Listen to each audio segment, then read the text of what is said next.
Maya shrieked, her voice cutting through the quiet suburban morning.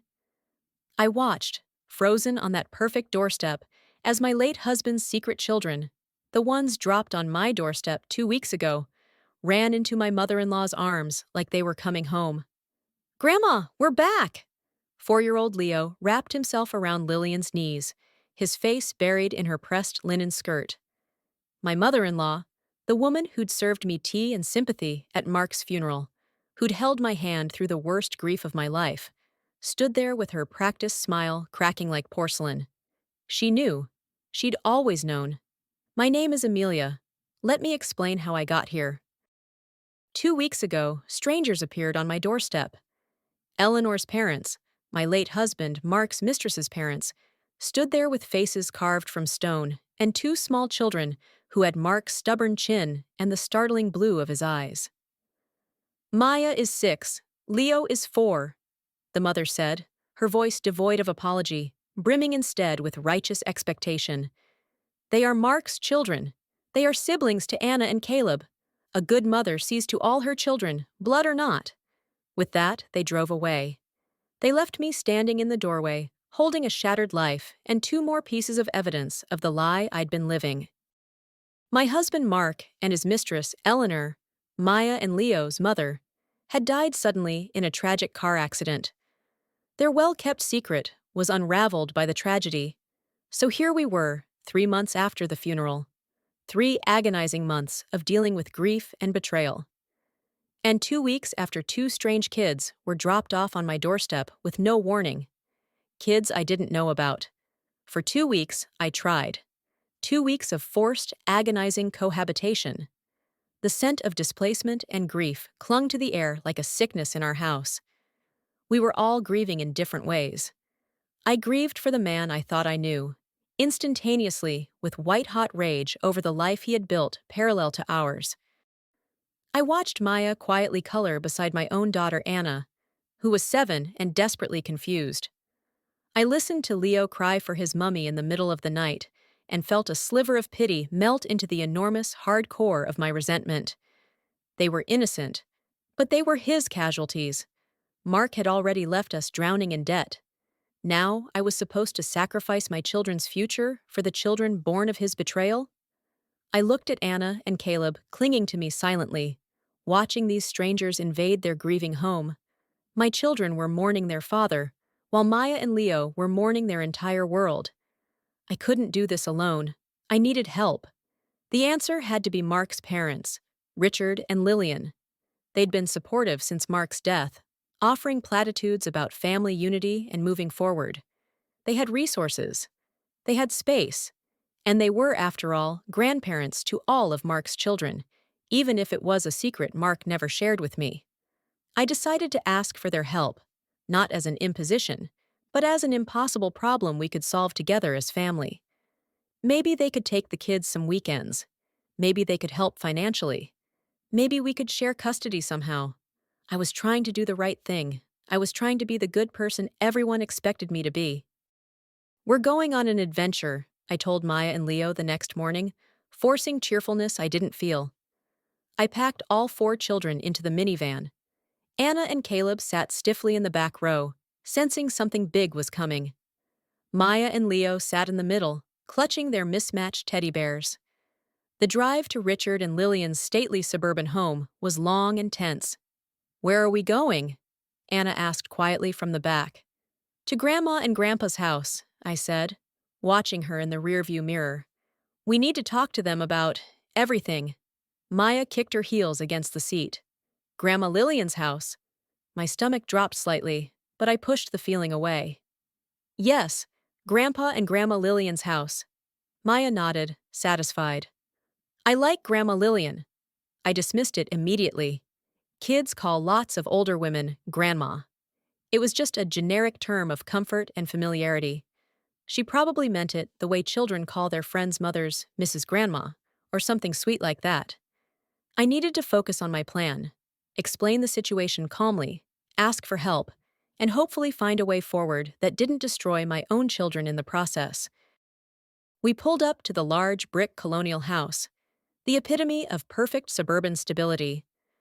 a place where secrets were neatly folded and tucked away in cedar chests, not dropped on unsuspecting doorsteps.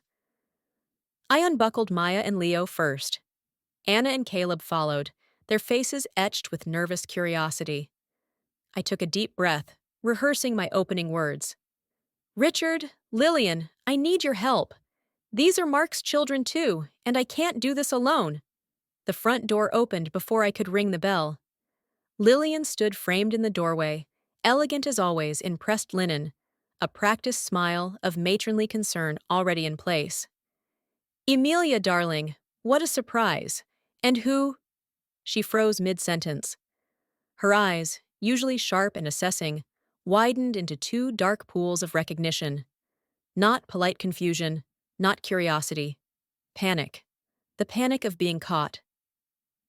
Before I could speak, before I could deliver my carefully prepared request for help, two small figures broke free from my side. Maya and Leo ran, not tentatively, but with the uninhibited speed of children returning somewhere beloved and familiar. Grandma!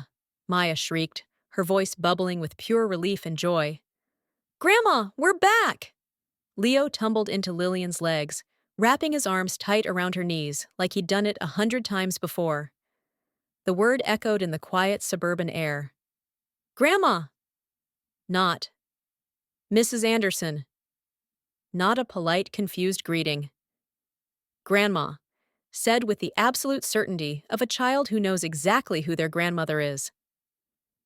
Lillian stumbled backward, clutching her chest as if struck. The color drained from her face. This wasn't just Mark's clandestine affair. This was a parallel life, fully integrated, fully accepted, and meticulously hidden by my in-laws. They weren't just grandparents to his secret children. They had been actively involved. Visits, birthdays, holidays. All while I was serving them dinner on Sunday evenings, thinking we were family. Richard appeared in the hallway behind Lillian, drawn by the commotion. He took one look at the scene, Lillian surrounded by two small, ecstatic children, and me standing frozen on the lawn, and his shoulders slumped in immediate, irreversible defeat. Oh, Christ, he mumbled, closing his eyes. I stepped onto the porch. My own children, Anna and Caleb, were watching their paternal grandparents with wide, terrified eyes. The irony was suffocating. My in-laws had stood by me at Mark's funeral, holding my hand, offering condolences, while knowing there was a whole other branch of their family grieving the same man, probably in coordination with them. I didn't yell, I didn't cry. My voice, when it came, was cold, thin, and deadly calm. You knew. The realization solidified into granite certainty. You've been seeing them. You've known about them for months, years, haven't you? Lillian finally found her voice, a choked whisper. Emilia, darling, please. Let's go inside. We can explain everything. Mark was going to tell you. No, he wasn't, I interrupted, my voice cutting through her excuses like glass. He was going to keep this perfect, convenient life going, and you were helping him. I gestured to Maya, who was still holding Lillian's hand with complete trust.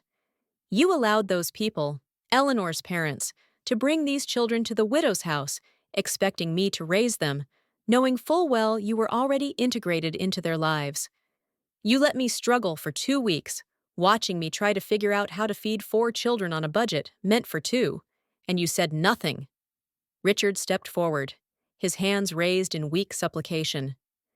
We didn't know Eleanor's parents would do that. We thought they'd keep the kids. When we found out they'd brought them to you, we were trying to figure out how to... How to what? I snapped. How to keep lying. How to keep your perfect reputation intact while I drowned. Lillian's face crumpled. We were going to help. We were going to offer to take them on weekends. We just needed time to figure out how to explain... Explain what? That you've been playing grandparents to my husband's secret children while playing concerned in-laws to me? The words hung in the air, ugly and true. I watched as Maya and Leo ran into the living room, straight to the box of toys reserved for my kids when they came over to visit. I looked at Anna and Caleb, standing beside me, their world cracking open with yet another betrayal. And I made my decision. I came here today to ask for your help, I said, my voice steady now. I was going to ask if you could take them some weekends. Maybe help financially. Maybe we could share custody somehow. I paused, letting that sink in.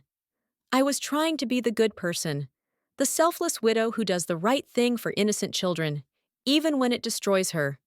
Lillian's eyes filled with desperate hope. Yes, yes, we can do that.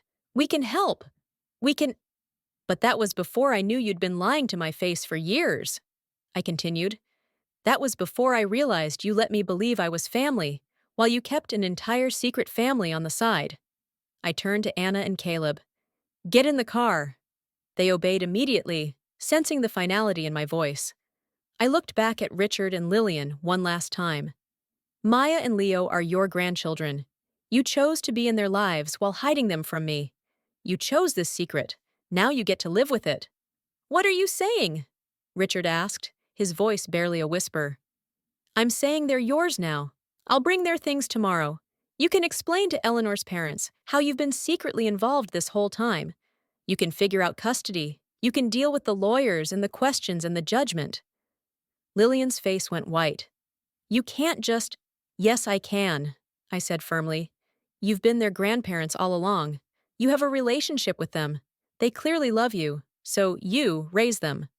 I gestured to Maya, who was now playing in what was obviously a familiar living room. They're siblings to Anna and Caleb, right? That's what Eleanor's parents told me. That's what you would have told me if you'd ever been honest.